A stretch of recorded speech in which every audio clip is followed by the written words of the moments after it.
let's talk about the power of your obedience and the weight that it carries. Let's get into it.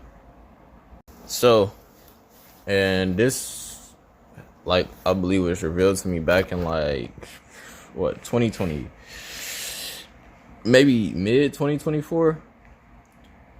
But basically, what I believe God was revealing to me around that time, and this is around the time I was still working at the airport, by the way. I was falling into certain sins, and I believe God was like helping me to understand that oftentimes when we fall into certain sins or repetitive sins, if don't nothing else motivate you to come out of the sin that you're in, let this be your motivation, and that is this.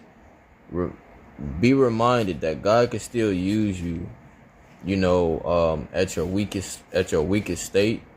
But when we are obedient, it doesn't only, make God, smile and be joyful, you know what I'm saying? But our brothers and sisters, lives depend on it.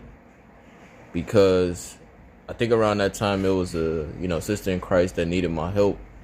And I don't think I was at the place that I was supposed to be. As like I said, I fell into, a certain sin, that, I wasn't supposed to be doing. And, like I said, she called me for prayer, and I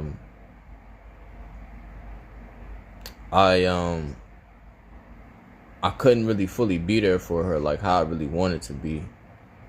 So you see what I'm saying? It kind of like it hinders the power of God from really being able to flow really through you fully. And that's really what I'm trying to say. Your power of obedience,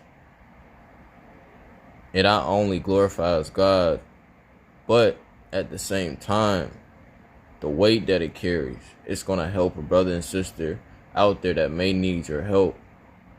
And I know often sometimes, like I said, we can get down on ourselves in our own head, in our own way, just thinking like, like maybe you feel like you don't matter and things like that. But, if anything, I'd say like let that be a motivation to, a lot of y'all. By you abstaining from certain sins and, self-sabotaging habits, that way you'll be able to be more there for a lot of your brothers and sisters that are out here struggling. But if you're out here struggling too, then it's like, you feel me? Like, can you really be there for them like how God really wants you to be? And for him to use you how he really wants to use you? So that's something to keep in mind.